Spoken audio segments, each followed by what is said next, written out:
हरे कृष्ण।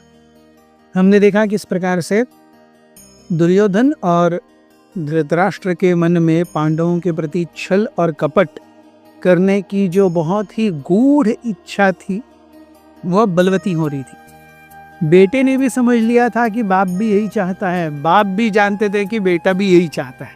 पहले दोनों एक दूसरे से बोलने से कतरा रहे थे, लेकिन अब तो माजरा अलग ही था, सब कुछ सामने ही था। अरे बेटा भी वही चाहता है, बाप भी वही चाहता है।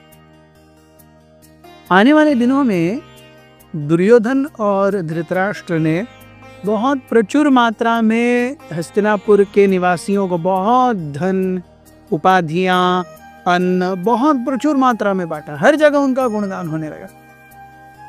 सो ये फेम कि अरे राजा कितना अच्छे से हमारा ख्याल रख रहा है, राजा कितना अच्छे से ख्याल रख रहे हैं, ये सब चलने लगा। धृतराष्ट्र की आज्ञा से धृतराष्ट्र के प्रमुख मंत्री और गुप्तचर ये बढ़ा करके एक खास उत्सव, पाशुपत उत्सव की बात करने लगे। और ये पाशुपत उत्सव कब होता है? साल में एक बार, एक बहुत खास जगह पे जिसका नाम वारणावत है।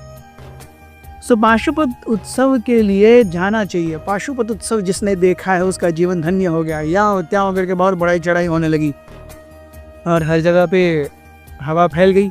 आज जैसे इंस्टाग्राम, फेसबुक और ट्विटर है और ये सब हैं किसके लिए? प्रमोशन करने के लिए। वैसे उस समय वर्ड ऑफ माउथ था।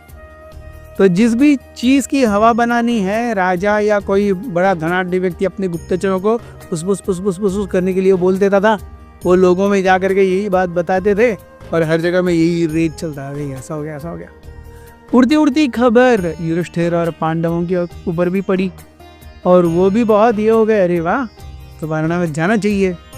So when Dhritarashtra saw that Pandava's curiosity was born, एक दिन सभा में वो युधिष्ठिर से कहने लगे, युधिष्ठिर बेटा, इतना सुंदर पाशुपत उत्सव होता है और वारणावत एकदम देखने योग्य स्थान है, क्यों ना आप सब वहाँ पर इस पाशुपत उत्सव के लिए जाएं और मैं वहाँ पर सही में बहुत अच्छे से आपके रहने का वगैरह इंतजाम करूँगा और आप वहाँ रह करके आइए। थोड़े दिन आपका आउटिंग भी हो जाएगा, you will be very happy and pleased.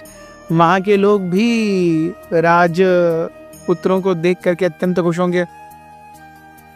Duryodhan ऊपर से तो मान गए, लेकिन अंदर से उनके मन में सवाल उठा, अगर वारणावत सही में इतनी अच्छी जगह है और पाशुपत उत्सव इतना ही बढ़िया है तो केवल हमें ही क्यों भेजा जा रहा है? दुर्योधन इत्यादि पार्टी क्यों नहीं आ रहे? So this was a question that immediately strike his mind.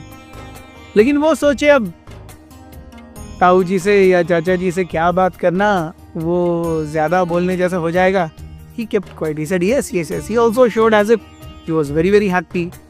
So ये सब देखते हुए Duryodhan was very happy. Duryodhan ने उस शाम को अपने बहुत ही ट्रस्टेड मिनिस्टर पुरोचन को बुलाया और पुरोचन से दुर्योधन कहने लगे एकदम हाथ मिला करके, in is very usual diplomatic style, कि पुरोचन बंधु देखो, तुम मुझे बहुत प्रिय हो, इसीलिए मैं एक बहुत ही खास एक्सरसाइज तुम्हें सौंपना चाहता हूँ। जो कुछ भी तुम देखते हो वो जितना मेरा है उतना ही तुम्हारा भी है, इसीलिए इस सब का अच्छे से संरक्षण करना हमारा कर्तव्य है। तभी फिर उन्होंने प्लान बताया धीरे धीरे कि कैसे पांडव थोड़े दिन के लिए कल ही सुबह जाने वाले हैं।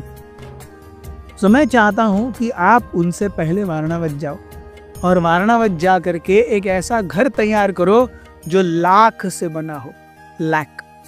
सो लाख से बना हो, लाख मिट्टी और घी मिक्स करके, चूना मिक्स करके घर बनाओ और ऐसा घर बनाओ कि मतलब आग सुलगते ही बुम हो जाए। अंदर बहुत सारे घी के और तेल के डिब्बे संजोग करके रखो, जिससे उस आग को अग्नि मिल पाए और फ्यूल ईंधन मिल पाए। हर जगह पे खुली खिड़कियां रखो जिससे हवा भी मिलते रहे और ऐसे रहो जैसे किसी को पता भी न चले। ऊपर से बहुत अच्छे से सेंट वगैरह लगा करके, पेंट लगा करके वो जो लाख की और घी की स्मेल है उसे निकाल देना। इसके बाद हम अच्छे से पांडवों को वहां रख पाएंगे और एक अच्छा दिन देख करके वहां पर आग लगा देंगे।